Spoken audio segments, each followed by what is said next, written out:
जानूंगा मानी।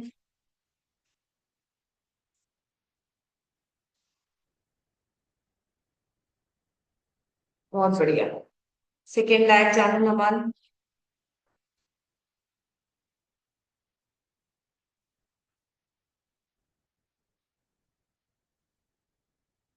बहुत धीरे धीरे करेंगे, कोई जल्दी नहीं है। और अभी चल रहा है शादियों का सीजन, है ना। तो शादियों में हम खा रहे हैं बढ़िया मस्त।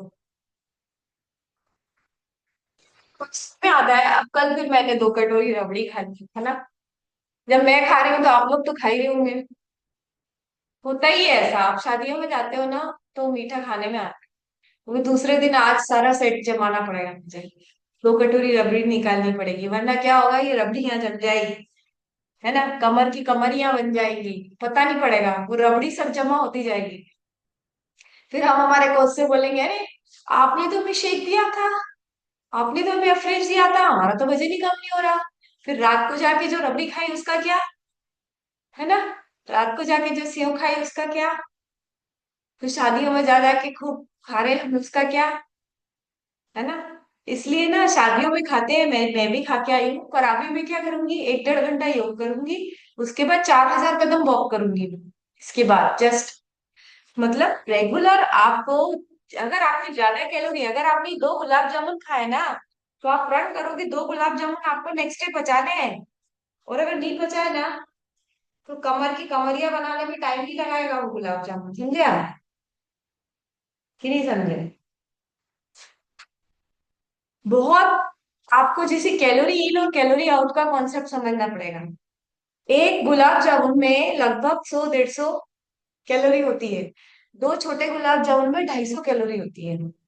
250 कैलोरी 2.5 रोटी में होती है। अंडरस्टैंड। अब आप क्या कर रहे हो, शादी में गए, आपने सोचा इतना सा तो है ये गुलाब जामुन, दिखने में तो इतना सा ही है ना, इससे क्या वजन बढ़ेगा, ये क्या पेट बढ़ाएगा। पर वो इतना सा गुलाब जामुन 1.5 रोटी के बराबर होता है, उतना उसमें कैलोरी होती है, समझा। अब आपने खा लिया, और आके, और आप सीधे कपड़े बदल के और सो गए, तो वो गुलाब जामुन अंदर जाके क्या करेगा, ग्लूकोज में कन्वर्ट होगा। ग्लूकोज में कन्वर्ट होगा, आपके ब्लड में एनर्जी देगा। फिर उसको लगेगा कि यार इनको तो एनर्जी सफिशिएंट मिल गई। वो कहाँ जमा होगा, यहाँ जमा होगा, यहाँ जमा होगा, यहाँ जमा होगा। इधर किसी किसी हाथ मोटे रहते हैं ना, मेरे भी हैं, यहाँ जमा होगा। ठीक है। फिर और जहां जहां उसको लगेगा कि यार यहाँ यहाँ वजन बढ़ा सकते हैं, ज्यादातर ज्यादातर महिलाओं में और पुरुषों में यहाँ जमा होता है, लोअर एब्डोमेन में, वो गुलाब जामुन। ठीक है। अब वो जमा हो गया यहाँ पे।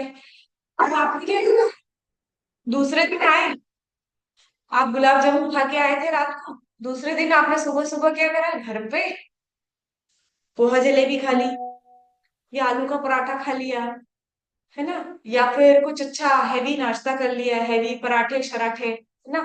अब आप रात को तो 250 कैलोरी दबा के आए, और सुबह फिर पराठे खा लिए।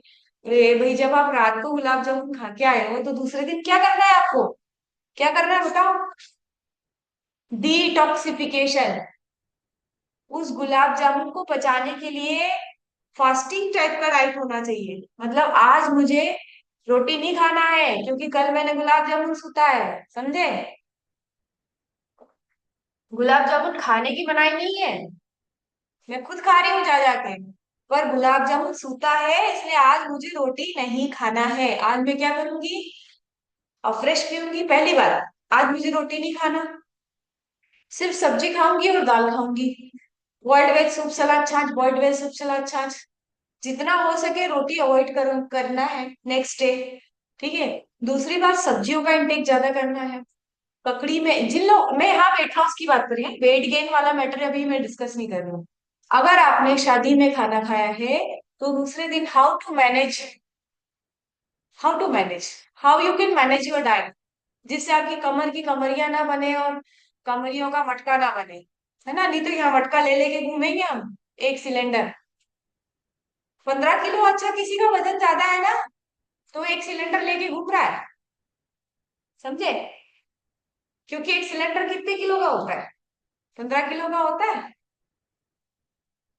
और अगर 30 किलो किसी का वजन ज्यादा है तो समझो 2 सिलेंडर लेके घूम रहा है, और 2 सिलेंडर वो एक साथ थोड़ी ना इकट्ठे करे उसने। वो उसने कैसे इकट्ठे करे मैं बताऊं आपको। वो गया, उसने गुलाब जामुन खाए, है ना, 200 कैलोरी, 200 कैलोरी, 200 कैलोरी, ऐसे करके 3800 कैलोरी उसने जमा करी। उसने बड़ी मेहनत से गुलाब जामुन खा खा के, रबड़ी खा खा के 3800 कैलोरी उसने जमा करी। उस 3800 कैलोरी से उसका 1 किलो वजन बढ़ गया।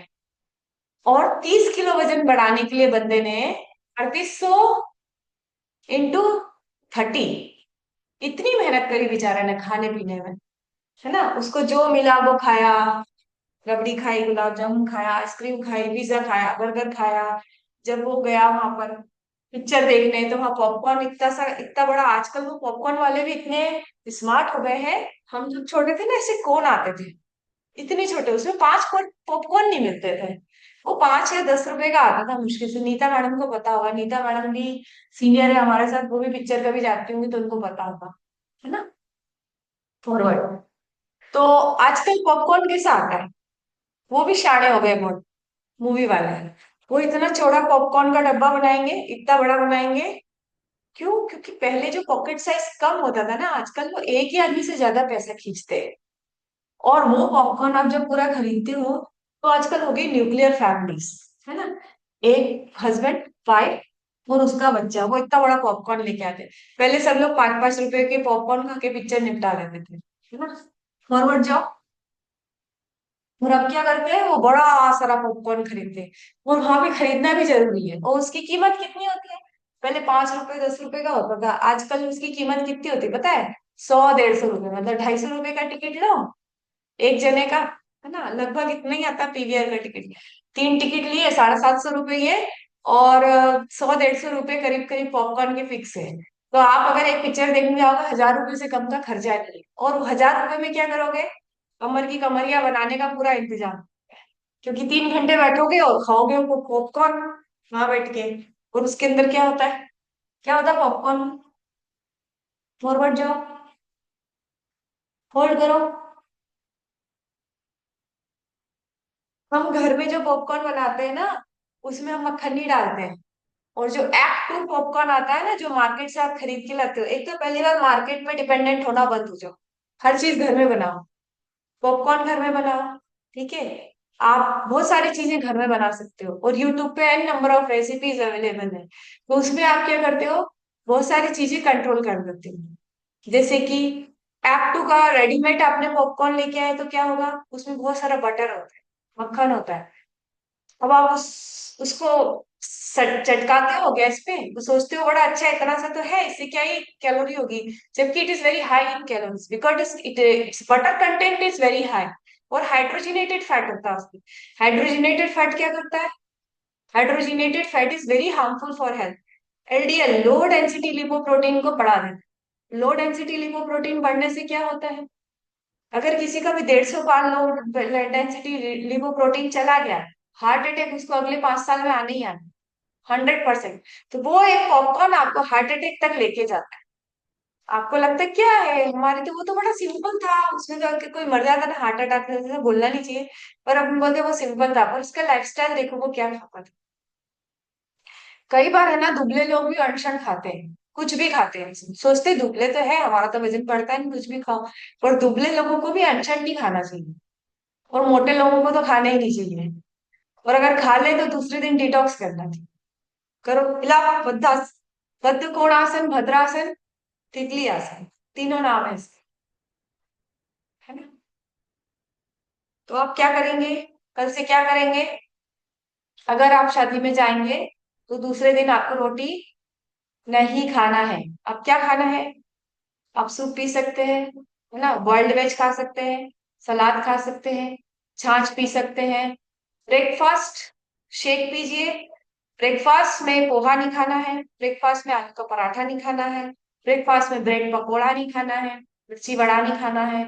ऐसी कोई ऑयली चीज आपको ब्रेकफास्ट में नहीं कर, ठीक है। लंच आपका बिल्कुल, आप ब्रेकफास्ट लाइट शेक पी सकते हो, और जो लोग शेक नहीं पी रहे हैं वो कुछ ऐसा लाइट ब्रेकफास्ट करें जिससे जिसमें कैलोरी कम और विटामिन और प्रोटीन ज्यादा है। मेक श्योर कि प्रोटीन होना चाहिए उसमें, जो भी आपका ब्रेकफास्ट है। उसके अंदर प्रोटीन कंटेंट होना चाहिए। अब नेचुरल डाइट में आप हाई प्रोटीन ब्रेकफास्ट ढूंढने जाएंगे, एक भी नहीं मिलेगा। एक भी ब्रेकफास्ट ऐसा नहीं है जिसमें 25 ग्राम प्रोटीन और मात्र 200 कैलोरी। इसलिए शेक बहुत अच्छा है। शेक में 25 ग्राम प्रोटीन और मात्र 200 कैलोरी होती है। मस्त रहते शेक पीने वाले। तो गुलाब जामुन भी खा के आ तो वजन नहीं बढ़ता। दूसरी बात, लंच में अगर आप शादी में गए हो तो लंच में रोटी नाम की चीज होना ही नहीं चाहिए, ना चावल नाम की चीज होना चाहिए। आप क्या खा सकते हो? जैसे मूंग दाल का चीला बना लिया, बेसन का चीला बना लिया, स्प्राउट का चीला बना लिया, ठीक है। इस तरीके से विदाउट रोटी, विदाउट कार्बोहाइड्रेट आपका लंच होना चाहिए। या फिर 99% आप उबली हुई सब्जी, सूप, सलाद, छाछ, that should be lunch and that should be dinner. No roti and no chawal and nothing carbohydrate, no carbohydrate, because आपने एक रात पहले कार्बोहाइड्रेट खूब सूता है, खाया है वहां जाके। तो नेक्स्ट डे आपको क्या करना है? Detoxification. Drink at least 4 to 5 glasses of energy drink, this, है ना। इस एनर्जी ड्रिंक को 4 से 5 ग्लास पीना है। क्यों? टॉक्सिन्स को बाहर करने का काम करेगी ये। जितनी भी गंदगी आपने कल खाई है शादी में, है ना, वो सारी चीजें बाहर करने का काम कौन करेगा? आप फ्रेश करेगी, एलोवेरा करेगा, और कौन करेगा? बताओ, और क्या क्या चीजें डिटॉक्सिफिकेशन की तरह काम करती है, जो आपकी बॉडी को अल्कलाइन करती है, बताओ। फ्रेश करता है, डिटॉक्सिफिकेशन का काम। और एलोवेरा करता है डिटॉक्सिफिकेशन का काम। और कौन कौन करता है डिटॉक्सिफिकेशन, जो आपकी बॉडी के टॉक्सिन्स को बाहर करता है, बताओ। ककड़ी करती है डिटॉक्सिफिकेशन का काम। टमाटर करता है डिटॉक्सिफिकेशन का काम। छाछ करता है डिटॉक्सिफिकेशन का काम। और एलोवेरा की कैप्सूल भी आती है, वो करती है डिटॉक्सिफिकेशन का काम। कोरिएंडर लीव्स वाटर डिटॉक्सिफिकेशन का काम करते हैं, टॉक्सिन्स को बाहर निकालने का काम करते हैं। Drink more water, normal water आपकी बॉडी के टॉक्सिन्स को बाहर करने का काम करता है। जितना पानी पियोगे, गर्म पानी, पर एक्सेस में अलग से नहीं पीना है। जैसे कोई एक क्वेरी आई थी अभी, इसने पूछा अरे इतना पानी, अरे एक्सेस में वाटर को फोकस करके कभी नहीं पीना चाहिए। कि वाटर को फोकस करे कि मेरा 4 गिलास नहीं हुआ, मेरा 5 गिलास नहीं हुआ, ऐसे करके कभी पानी मत पियो। ऐसे करके पानी नहीं पीना चाहिए। अब सबसे बड़ी बात है, जो लोग जल्दी उठते हैं, 5 बजे उठते हैं या 4 बजे उठते हैं, वो ना चाह के भी 7 बजे तक 4 से 5 गिलास पानी पी लेते हैं। तो सबसे इंपॉर्टेंट चीज है, अगर आपको दुबला होना है और फिट होना है लाइफ में, तो आप 4 से 5 बजे एनी हाउ बिस्तर छोड़ना चालू कर दो। आपको कोई पानी भी फोकस करने की जरूरत नहीं पड़ेगी। पानी अपने आप बॉडी में जाएगा, क्योंकि आपकी बॉडी मांगेगी। उठते के साथ ऐसा कौन सा व्यक्ति है जो 2 घंटे तक पानी नहीं पीता 7 बजे तक? ऐसा कोई व्यक्ति है? नहीं है ना। आप उठे हो, ज्यादा ज्यादा 5 मिनट पानी नहीं पियोगे, 10 मिनट पानी नहीं पियोगे, 15 मिनट पानी नहीं पियोगे, उसके बाद तो आपको पीना ही पड़ेगा, है ना। और आप देखो, एक व्यक्ति जो देर से उठता है, 8 बजे उठता है, और एक व्यक्ति जो 4 बजे उठता है, 5 बजे उठता है, डेली के आप आवर्स कैलकुलेट करो उसके। जो 5 बजे उठ रहा है, वो 8 बजे तक 3 घंटे काम कर चुका है। जो 8 बजे उठ रहा है, उसका 3 घंटा ऑलरेडी लॉस हुआ। एक दिन का 3 घंटा तो महीने का कितना हो गया? 30 डेज का कितना हो गया? 90 घंटे। और साल भर का कितना हो गया? 12 × 90। मेरा गणित अच्छा नहीं है, आप लगा लेना, ठीक है ना। लगभग 1000 घंटे एवरेज उस व्यक्ति से पीछे होता है। देर से उठने वाला व्यक्ति जल्दी उठने वाले से 1000 घंटे पीछे चलता है। और जो आपका कंसंट्रेशन मॉर्निंग आवर्स में रहता है, चाहे वो स्टडीज हो, चाहे वो एक्सरसाइज हो, चाहे XYZ कोई सा भी काम हो, जो मॉर्निंग आवर्स में आपका जो कंसंट्रेशन रहता है, वो आपका 8 बजे बाद नहीं रहता है। प्रकृति बनी ही ऐसी है ना। इसीलिए है ना, जितने भी बड़े बड़े, आपने देखा वो संत होते हैं, या जितने भी बड़े आप देखो, ऐसा नहीं कि सिर्फ एक धर्म की बात है कि हिंदू धर्म में लोग जल्दी उठते हैं। मुस्लिम धर्म में लोग 5 बजे उठ के नमाज पढ़ते हैं, है ना। पंजाबी लोगों के यहाँ अरदास होती है गुरुद्वारे में, कितने बजे होती है? 7 बजे होती है क्या? वहां भी 3 4 5 बजे अरदास होती है, ठीक है। अब आप क्रिश्चियन धर्म में चले जाओ, जो ईसाई रहते हैं, वो भी 4 5 बजे उठ के प्रेयर करते हैं। इसका मतलब ये है कि इस मामले में, जल्दी उठने के मामले में, सारे धर्म एक ही है। सब एक ही बात बोल रहे हैं कि जल्दी उठो और ध्यान दो। ठीक है। हिंदू धर्म में हमने देखा होगा जितने भी टॉप लेवल के संत होते हैं, है ना, आपने कभी किसी की स्टोरी उठा के पढ़ी होगी, कोई आप जिनको मानते होंगे उनकी स्टोरी कभी पढ़ी होगी, तो क्या वो 8 बजे उठते थे क्या? 7 बजे भी उठते थे क्या? वो सब उठते थे 4 बजे, 3 बजे। हमारे तो गुरुजी थे जो बनारस के थे, मैं उनकी स्टोरी बताऊंगी। 1 बजे रात को उठते थे वो। मैंने कभी हमारे गुरुजी को 1 बजे बाद सोते देखा ही नहीं, पता नहीं। 1 बजे उठना हमको हमारे लिए जरूरी, पर वो 1 बजे रात को उठते थे। और एक उनके पास ऐसा स्फटिक का लिंग था, अभी भी है वो लिंग उनके शिष्यों के पास में। और रात के 1 बजे से उनका अभिषेक चालू है लिंग का। दूध दही से स्नान करवाते थे वो, और लगभग 5 बजे तक उनका अभिषेक चलता था। अभिषेक करने के बाद फिर वो 5 बजे प्रेयर करते थे, मतलब आरती करते थे। और इतनी जोर से आरती होती थी उनका, अगर मान लो कहीं कैंप वैम्प लगा है, समझ में आ जाता है आरती हो रही है मंदिर की। अभिषेक करने के बाद पूरा मंदिर सज जाता था 5 बजे। 5 बजे होती थी आरती ढोल ढगाड़े से। और उसके बाद वो थोड़ी देर रेस्ट करते थे, मतलब अब जल्दी उठो, और जल्दी उठने के बाद आपको थोड़ा रेस्ट भी करना पड़े, तो आप 6-7 बजे बाद सो जाओ। कौन बोल रहा है आपकी जगते ही रहो पूरे टाइम? पर जल्दी उठने से जिनको वजन बढ़ाना है उनका वजन बढ़ जाता है, और जिनको वजन घटाना है उनका वजन घट जाता है। ठीक है। नेक रोटेशन करेंगे।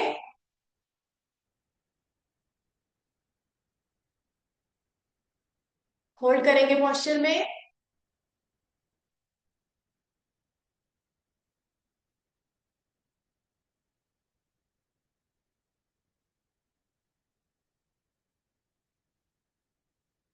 नेक रोटेशन करने से थायराइड ग्लैंड भी तो है ना, वो अच्छी होती है।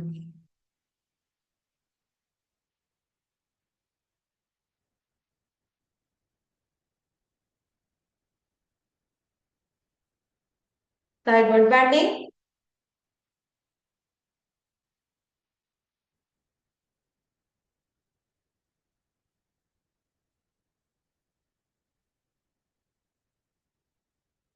ब्रह्म मुद्रा।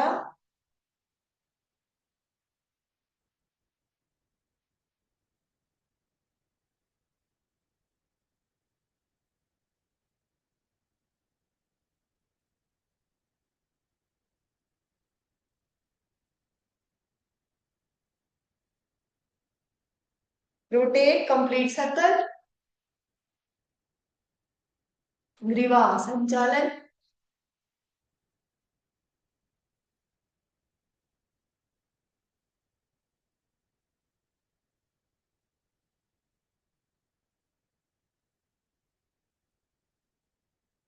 Side rotate.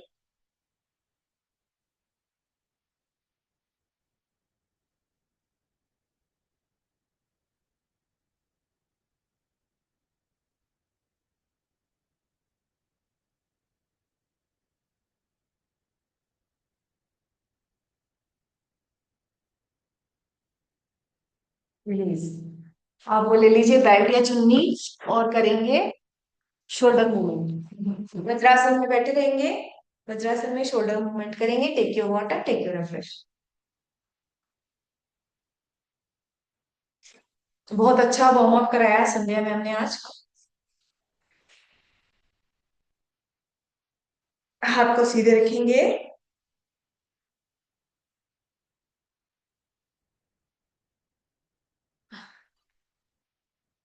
यस। रोटेट।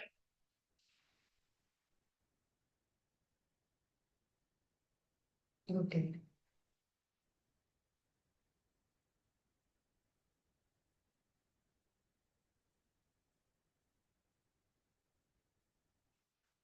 तो स्ट्रेट पीछे ले जाना है ऐसे। ठीक है, ऐसे, ऐसे। ठीक है। फिर स्ट्रेट आगे।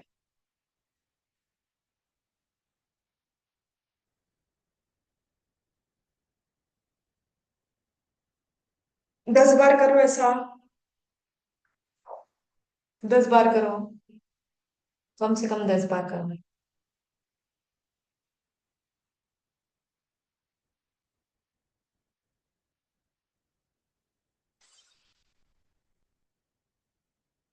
उसको क्या बोलते हैं, पास में ला ला के।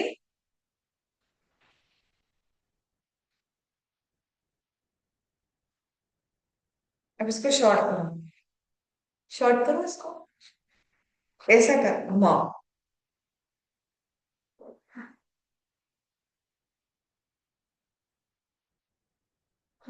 थोड़ी तकलीफ होगी आपको।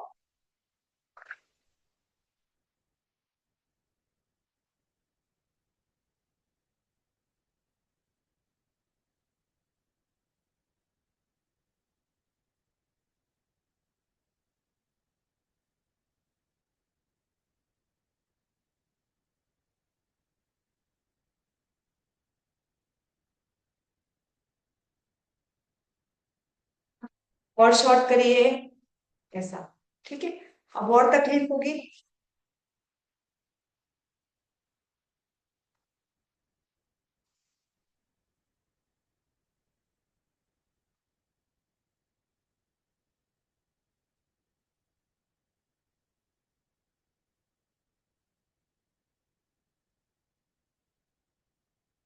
वेरी गुड, बहुत बढ़िया।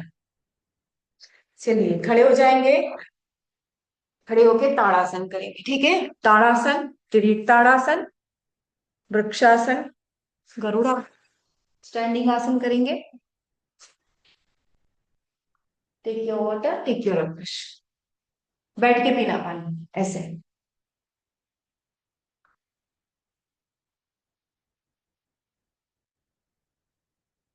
अब आप ताड़ासन में डंबल उठा लो। आज थोड़ा डिफरेंट ताड़ासन बनवाना, ठीक है। डंबल उठा के होल्ड करो, होल्ड।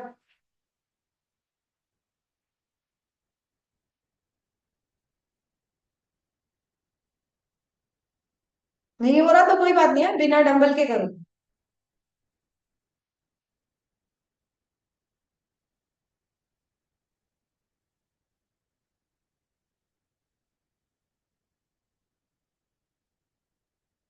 रिलीज। अब मैं ताड़ासन के बाद तिरेक ताड़ासन के बीच में एक डंबल वाला वर्कआउट बता रहा है।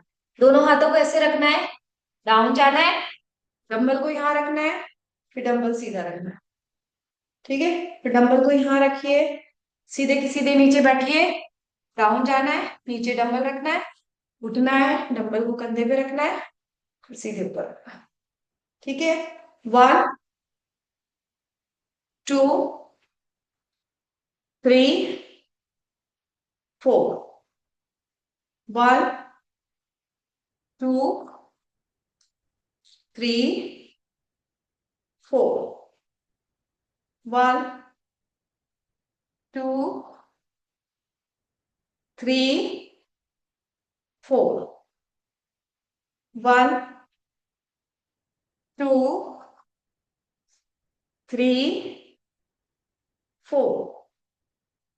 1 2 3 4। Very good, release. डंबल नीचे रख दीजिए, तिरक ताड़ासन, दोनों पैरों में distance, side word bending, hold. 1 2 3 4 5 6 7 8 9 10। Release. कमर को रोटेट करेंगे, 10 time clockwise, 10 time anti clockwise.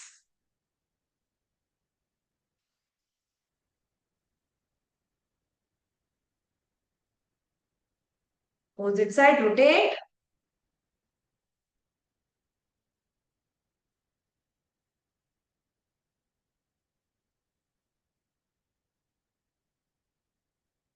दोनों पैरों को सीधा करेंगे, sideward bending, hold. 1 2 3 4 5 6 7 8 9 10। Release. Okay, again rotate, कमर को रोटेट करेंगे। 1 2 3 4 5 6 7 8 9 10। Opposite side. 1 2 3 4 5 6 7 8 nine, ten. Yes Pinky ma'am, वृक्षासन में होल्ड करिए। आपको स्पॉटलाइट कर रही हूं मैं। वृक्षासन में होल्ड करिए। ठीक है। यस।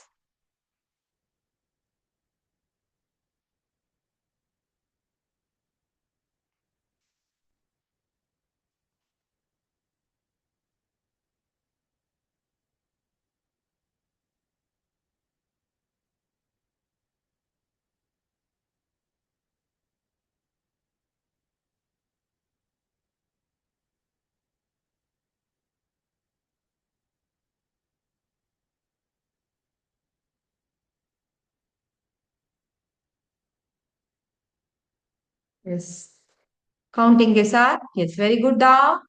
अब देखिए, आप यहाँ नीचे डाउन जा रहे हैं ना, उसमें आपको ऐसे नहीं जाना है। अब मैं करके बताती हूँ। देखो अभी आप क्या कर रहे हो। एक बार कर रहे हो, क्या डिफरेंस है ना, मैं आपको सुधार रही हूँ। अभी आपने ऐसा किया, यहाँ पर 20 सेकंड होल्ड किया, फ्रंट किया, यहाँ 20 सेकंड होल्ड किया। यहाँ पे ऐसे नहीं करना है, समकोण आसन बनाइए। जाओ, अब जाओ नीचे। ये होल्ड करो पोस्चर में।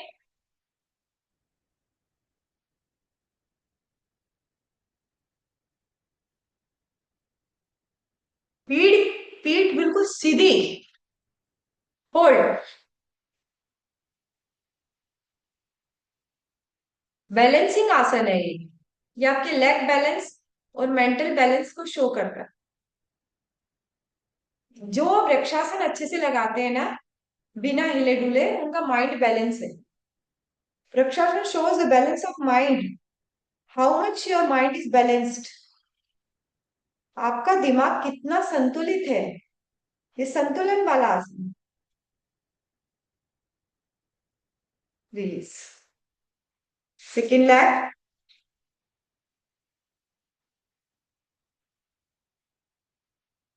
होल्ड।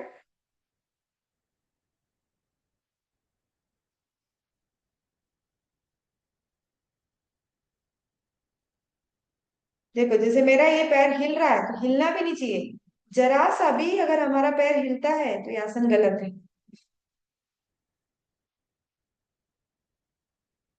अब जाओ नीचे।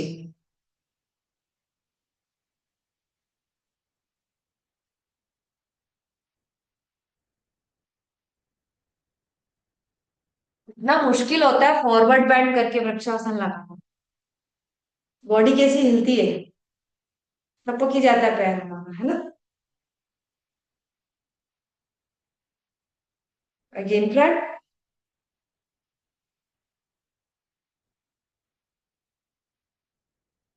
रिलीज। वेरी गुड, कटी आसन करेंगे पीछे की तरफ। वन। ये वार्म अप में मैडम ने कराया होगा आपको,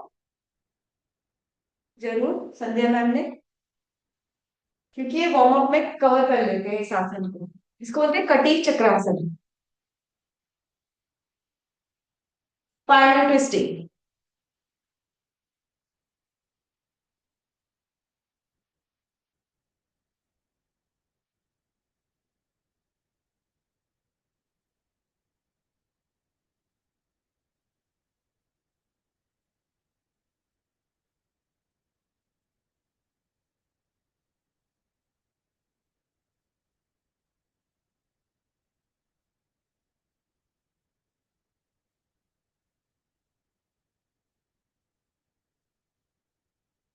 यस, हाथ को रोटेट करेंगे पीछे की तरफ। Rotate, rotate.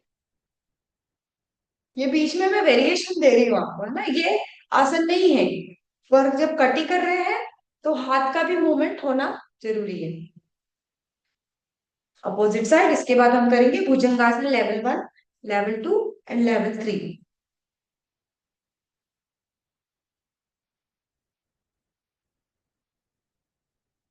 सेकेंड हैंड, ये हालांकि वार्म अप में एक्सरसाइजेस कवर हो चुकी हैं, पर इसको हम बीच में इसलिए देते हैं ताकि आपको थोड़ा रिलैक्सेशन लगे। आसनों के बीच में इसलिए डाल दिए मैंने। You feel relaxed. Back to back जब हम आसन करते हैं तो हमें थकान होती है, तो बीच में रिलैक्स करने के लिए इस तरीके के मूवमेंट या ड्रिल्स दी जाती है।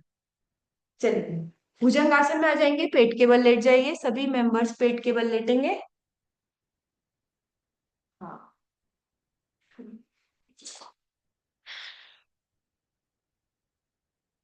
दोनों पैरों की एरिया जुड़ी हुई।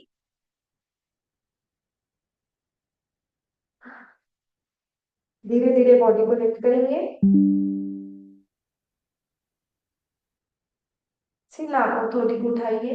होल्ड करेंगे पोस्चर में, नाभि टच। 1 2 3 4 5 6 7 8 9 10। रिलीज। अब नाभि को और लिफ्ट करेंगे। सेकेंड लेवल भुजंगासन। नाभि को उठाइए, हाथों को मोड़िए, शोल्डर ब्रॉड। होल्ड करेंगे पोस्चर में। 1 2 3 4 5 6 7 8 9 10 11 12 13 14 15 16 17 18 19 20।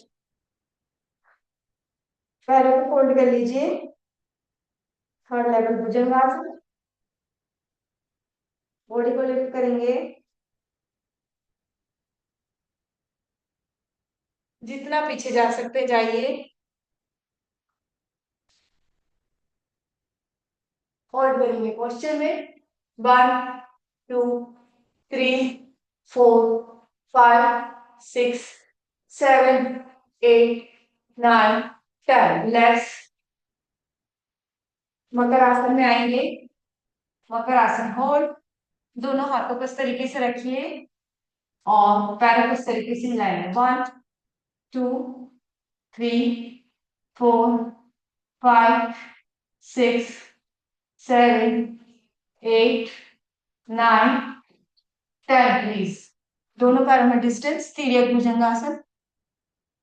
राइट साइड से लेफ्ट एडी की तरफ देखना है, लेफ्ट साइड से राइट एडी की तरफ देखना है। बॉडी को लिफ्ट करेंगे। ट्विस्ट करिए। ट्विस्टिंग आसन है। कमर को ट्विस्ट करेंगे हल्का सा, राइट से लेफ्ट एडी की तरफ और लेफ्ट से राइट एडी की तरफ। 10 10 second hold. 1 2 3 4 5 6 7 8 9 10। Relax. Down. Again from second side. Body को लिफ्ट करेंगे। राइट साइड से लेफ्ट एडी की तरफ देखिए। 1 2 3 4 5 6 7 8 9 10। रिलैक्स। शशांक आसन में आ जाइए। Relax your body. शशांक आसन, दोनों ऐसे हाथ ऐसे रख के, हाथों को सीधा, दोनों हाथों के बीच में आपके हेड को डाउन करिए। होल्ड। इंसोमिया का पेशेंट है जो, जिसको नींद नहीं आती, उसके लिए बेस्ट आसन है शशांक आसन। होल्ड। 1 2 3 4 5 6 7 8 9 10 11 12 13 14 15 16 17 18 19 20। रिलीज। कल हमने मत्स्य आसन किया था, आज आपको मैं सिखाऊंगी मत्स्येंद्र आसन। मत्स्येंद्र आसन उनके लिए बहुत अच्छा होता है, या तो उनको डायबिटीज हो चुकी है, या वो प्री डायबिटिक है ना, या तो उनको मधुमेह की बीमारी हो चुकी है। तो आज मैं आपको 3 से 4 ऐसे आसन बताऊंगी जो शुगर की प्रॉब्लम के ऊपर काम करते हैं। पहला है मत्स्येंद्र आसन, थोड़ा सा डिफिकल्ट है, हर व्यक्ति इस आसन को मूव नहीं कर पाता है, पर आप कोशिश करिए कि आप कर पाए। ठीक है, दोनों पैरों को सीधा करिए। सबसे पहले किसी भी एक लेग को इस तरीके से मोड़ेंगे। मोड़ दिया। अब जो अपोजिट लेग है उसको उठा के इस लेग के इधर रखिए पीछे। ठीक है, बॉडी को स्ट्रेट खींचिए, यहां से खींचिए। जो लेग आपने फोल्ड किया है वो वाला हाथ उठा के इधर रखना है, इसकी एड़ी पर। ठीक है, ये हाथ बिल्कुल फ्री है। अपोजिट तरफ देखेंगे। जिस इधर एड़ी पे हाथ रखा हुआ है आपने, तो इसको क्या करेंगे, ट्विस्ट करेंगे। Again it is a twisting posture. गला भी ट्विस्ट है, गला पूरी तरह अपोजिट साइड है। ये वाला हाथ फ्री है, इसे इस पे टिकना नहीं है, ये वाला हाथ फ्री है। और अपोजिट साइड देखेंगे, मत्स्येंद्र आसन, इसको बोलते हैं अर्ध मत्स्येंद्र आसन। 1 2 3 4 5 6 7 8 9 10 11 12 13 14 15 16 17 18 19 20। रिलीज। जो आगे गया हुआ हाथ है वो पीछे आएगा, जो आगे गया हुआ पैर है वो इधर आएगा, जो नहीं। अब इसको अपोजिट डायरेक्शन में करेंगे। अभी आपने ये वाला पैर फोल्ड किया था, अब ये वाला पैर फोल्ड। अर्ध मत्स्येंद्र, मत्स्येंद्र नाथ जी कौन थे? आदिनाथ शिव के शिष्य थे। और मत्स्येंद्र नाथ जी नाथ परंपरा लेके आए थे। और नाथ परंपरा में इवन कहते हैं कि साईं बाबा जो है, जो आप शिरडी में जिनके यहाँ होके आते हैं, वो भी नाथ परंपरा के हैं। साईं बाबा कोई भगवान नहीं थे, वो योगी थे। कौन थे साईं बाबा? गॉड नहीं है वो, योगी थे, योगी। जैसे मत्स्येंद्र नाथ जी थे, मत्स्येंद्र नाथ जी के शिष्य हुए गोरक्षनाथ जी। गोरक्षनाथ जी ने बहुत सारी बुक्स लिखी, गोरक्ष संहिता, है ना। योग बीज, योग बीज करके जो बुक है वो, मतलब लिखी क्या, मतलब पहले तो पांडुलिपियों में लिखा जाता था। तो ये देखो, और ये सब योगी थे। योगी मतलब इनको सिद्धियां प्राप्त थी बहुत सारी, और ये बहुत सारी चीजें कर लेते। अब ये पैर फोल्ड करके इसको सीधा करा यहाँ पर। उसके बाद जो पैर आपने फोल्ड किया वही वाला हाथ उठा के किधर रखना है, इधर रखना है। इस आसन का नाम ही मत्स्येंद्र आसन रख दिया है, क्योंकि ये किसने दिया था? मत्स्येंद्र नाथ जी ने दिया था। Opposite side, hold. 1 2 3 4 5 6 7 8 9 10 11 12 13 14 15 16 17 18 19 20। जो फोल्डेड आपका जो चेहरा है वो पहले आगे आएगा, आगे गया हुआ हाथ पीछे जाएगा, आगे गया हुआ पैर खुलेगा, ये वाला पैर खुलेगा। आसन में जाने का तरीका, आसन में आने का तरीका। ये पहला आसन है जो शुगर को कंट्रोल करता है, बिकॉज ट्विस्टिंग हो रही है इसमें। जहां भी स्पाइन की ट्विस्टिंग होती है, जहां भी आप स्पाइन को ट्विस्ट करते हो, कटी आसन जब आप करते हो, इट ऑल्सो कंट्रोल शुगर, है ना। जहां भी स्पाइन ट्विस्ट होती है वो शुगर को कंट्रोल करती है, बात हमेशा ध्यान रखना। सेकंड आसन है जो शुगर को कंट्रोल करता है, जो हर व्यक्ति, ये वाला आसन तो फिर भी हर व्यक्ति नहीं कर सकता, पर ये वाला आसन हर व्यक्ति कर सकता है। इसमें एक पैर सीधा करो, एक पैर को मोड़ो, ठीक है। एक हाथ इधर रखो, जो हाथ, जो पैर सीधा है वो वाला हाथ उठा के लेग के इधर आएगा, आज्ञा पोस्चर। ये हाथ पे ऐसे टिक मत जाना, ये हाथ पे टिकना नहीं है आपको, ये हाथ ऊपर रहेगा सीधा। अब आपको क्या करना है, ट्विस्ट करना है, ट्विस्ट पीछे की तरफ। अब आपने क्या करा, ये देखो, ये स्पाइन को ट्विस्ट किया, स्पाइन ट्विस्ट किया, और गले को भी ट्विस्ट किया। तो क्या हुआ, जैसे कपड़ा निचोड़ते हैं ना, ऐसे आपकी इंटेस्टाइन पे प्रेशर आ रहा है। होल्ड करो पोस्चर में। 1 2 3 4 5 6 7 8 9 10 11 12 13 14 15 16 17 18 19 20। रिलीज।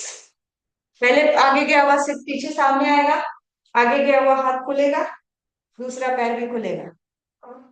वक्रासन बोलते हैं, ठीक है। सेकेंड लेग से करेंगे, देखिए। अब इस लेग से क्या थे, ये लेग सीधा, दोनों लेगों को समावस्था में लेके आएंगे, ठीक है। जाने का तरीका क्या होता है, जैसे आप इधर बैठे हो, ऐसे बैठे हुए, आना जाना सीखो, ठीक है। अब इस पैर को खोल के यू, इस पैर को खोल के यू। आप जब भी आसन करो, इट लुक्स ब्यूटीफुल, वो आसन ब्यूटीफुल दिखना चाहिए, ठीक है। हमारा समय आज ज्यादा होता जा रहा है ना, वहां में भीगे ही नहीं आपको सिखाने में, ठीक है। चलिए, कोई नहीं, करेंगे आज ज्यादा, ठीक है। अब ये पैर को फोल्ड करेंगे, ये पैर की उंगलियां नीचे की तरफ ऐसे, ठीक है।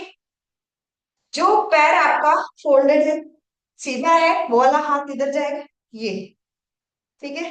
अपोजिट साइड लेंगे, होल्ड करेंगे पोस्चर में, ये हाथ पे ऐसे टिकना नहीं है, ये हाथ फ्री रहता, फ्री।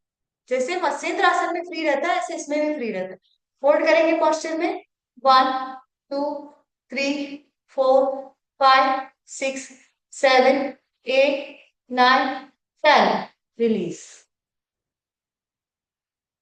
दोनों पैरों को ओपन कर लीजिए। चलिए एक लास्ट आसन सिखाई डायबिटीज के लिए, आज मैं सीरीज चला रही हूँ एक तरीके से, ठीक है। मंडूकासन।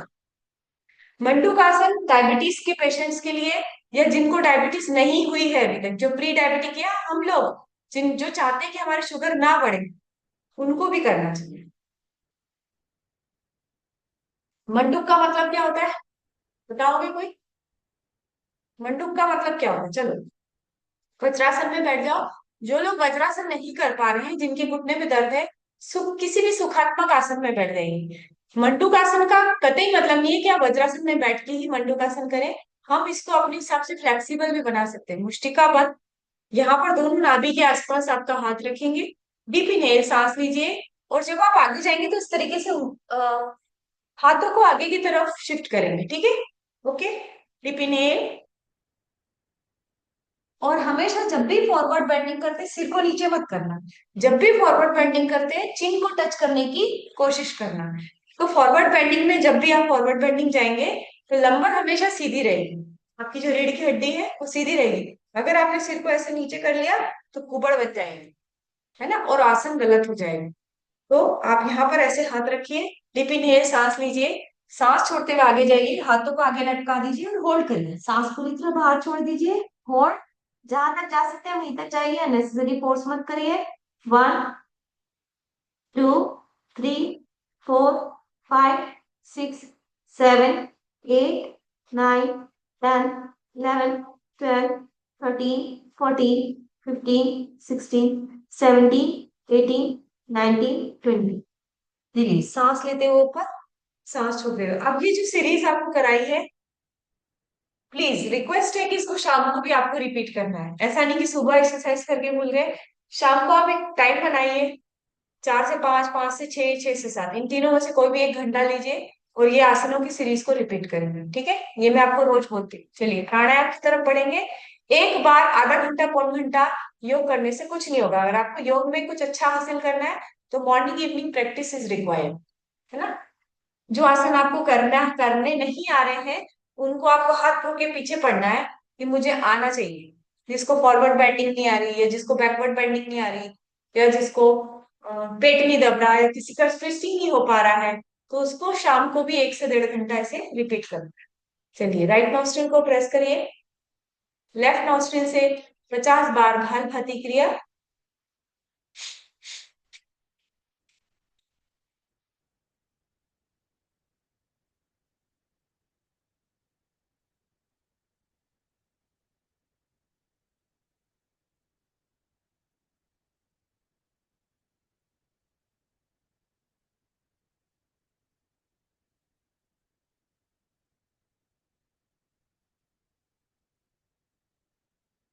दाई नासिका को प्रेस करिए। दाई नासिका से 50 बार भाल भाती क्रिया।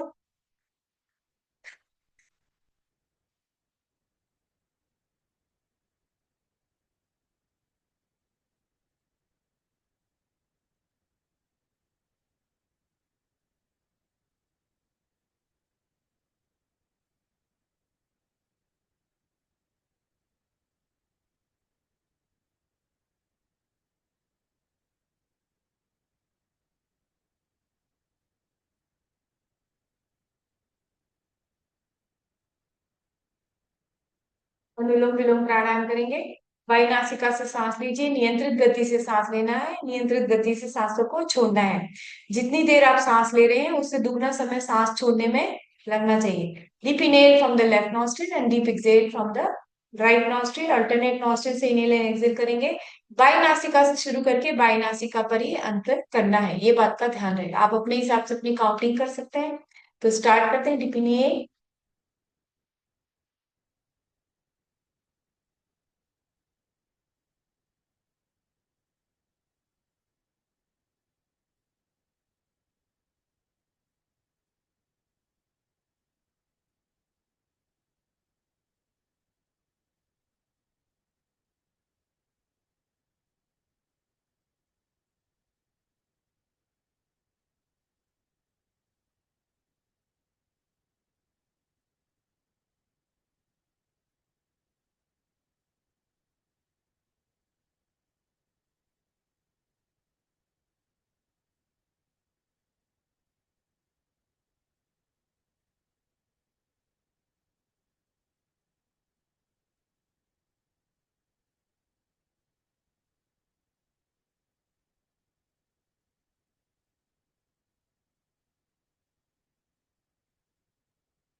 कमर गर्दन सीधी, आंखें बंद, पूरा ध्यान हमारे अनाहत चक्र पर, हृदय चक्र पर पूरा ध्यान।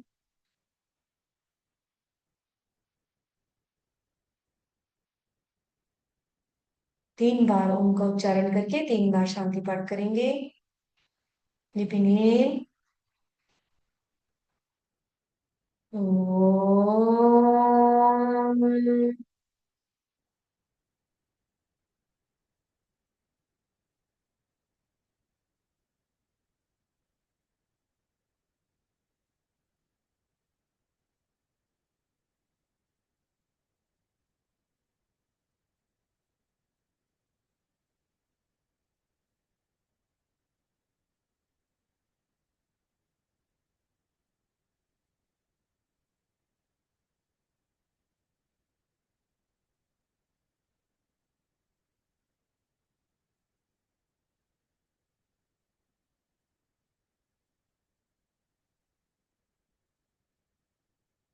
नमिदं पूर्णात् पूर्णमुदच्यते, पूर्णस्य पूर्णमादाय पूर्णमेवावशिष्यते।